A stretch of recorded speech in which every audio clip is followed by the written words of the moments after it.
안녕하세요. 오늘 딥다이브에서는 미래교육학자 신종우 교수의 칼럼을 한번 살펴볼까 하는데요. 바로 대리인형 AI, 에이전틱 AI라는 개념입니다. 이게 단순히 명령만 따르는 게 아니라 스스로 생각하고 행동한다니 이게 우리 삶, 특히 당신의 학습 경험을 어떻게 바꿀 수 있을지 한번 깊이 파고 들어가 보죠. 바로 시작할까요? 네, 좋습니다. 이 칼럼이 딱 그 시점을 잘 짚어주는 것 같아요. AI가 그냥 도구가 아니라, 우리 대신 자율적으로 움직이는 대리인으로 진화하고 있다는 거죠.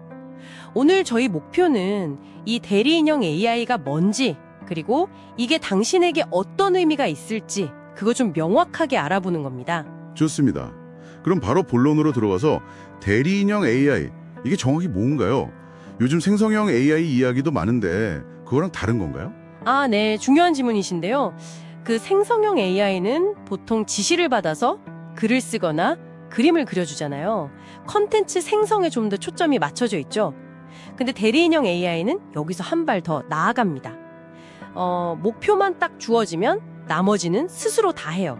계획도 세우고, 웹 건색이든 다른 프로그램이든 필요한 도구를 알아서 찾아서 쓰고, 복잡한 일도 자율적으로 처리하는 거죠. 진짜 사람한테 일 맡기는 거랑 비슷해지는 거예요. 와, 목표만 주면 알아서 한다고요? 네, 핵심 특징을 한 4가지 정도로 볼 수 있는데요. 첫 번째가 자율성, 어토노미. 그러니까 사람의 계속된 지시가 없어도 알아서 시작하고 관리하고 끝내는 거죠. 두 번째는 추론 능력이에요. 목표를 어떻게 달성할지 최적의 계획을 짜고 문제를 해결하는 능력인데, 이게 그 거대 언어 모델 LLM이 기반이 되는 경우가 많습니다. 아, 스스로 전략까지 짠다는 거군요.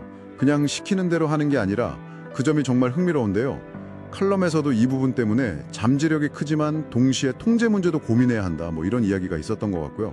나머지 특징은 뭔가요? 네, 맞습니다. 그런 부분도 중요하죠. 세 번째 특징은 행동, 액션 및 도구 활용 능력입니다. 생각만 하는 게 아니라 계획을 실제 행동으로 옮기고 필요하면 외부 도구랑 연동해서 실제 결과물을 만들어내는 거죠. 그리고 마지막 4번째가 지속적인 학습, Continuous Learning이에요. 우리가 경험으로 배우는 것처럼 얘도 자기가 한 행동의 결과를 보고 배우면서 스스로 성능을 개선해 나가요. 강화학습 같은 기술이 쓰이는 거죠. 와, 그럼 제가 만약에 좀 복잡한 연구 과제를 맡긴다면 자료조사뿐 아니라 분석 방법 설계하고 결과 정리까지 다 알아서 계획하고 실행할 수도 있다는 거네요. 네, 이론적으로는 충분히 가능해지는 거죠. 이야, 이건 정말 일하는 방식 자체가 완전히 달라지겠는데요. 칼럼에서도 산업 현장 변화 이야기를 꽤 비중 있게 다뤘죠. 그렇죠. 산업 현장에서는 이게 거의 생산성 혁명을 가져올 거다 이렇게 기대하고 있어요.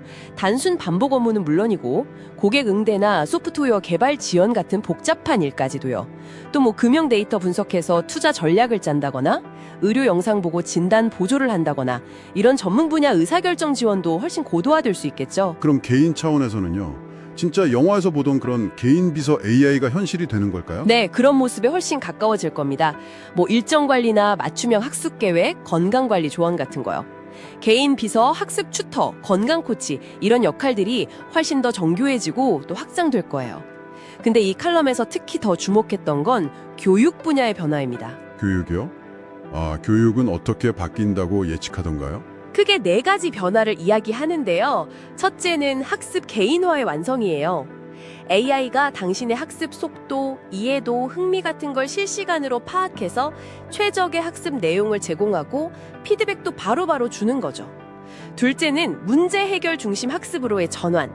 단순히 지식을 외우는 게 아니라 AI랑 같이 팀처럼 실제 문제를 풀어보는 거예요. 그러면서 비판적 사고력이나 협업 능력 같은 걸 기르는 거죠. 교실 모습이 완전히 달라지겠네요. 그럼 선생님들의 역할도 당연히 바뀔 거고요. 맞습니다. 그게 3번째 변화, 교사의 역할 변화입니다.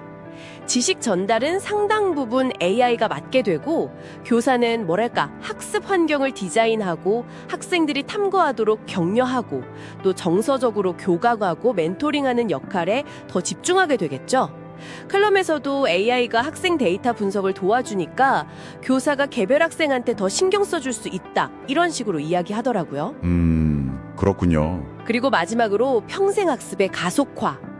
사회가 계속 변하니까 새로운 걸 배워야 할 때 AI가 당신의 경력 목표나 현재 역량을 딱 보고 최적의 학습 경로를 추천해주고 지원해주는 거죠. 와, 이 정도 변하면 정말 대비가 필요하겠는데요. 그럼 우리는 뭘 준비해야 할까요? 컬럼에서는 어떤 조언을 하던가요? 몇 가지 중요한 준비 사항을 강조하더라고요. 일단 AI 리터러시 함양이 정말 중요해요. AI가 어떻게 돌아가는지 기본 원리는 알고 장점뿐만 아니라 한계나 위험성도 알아야 비판적으로 활용할 수 있으니까요.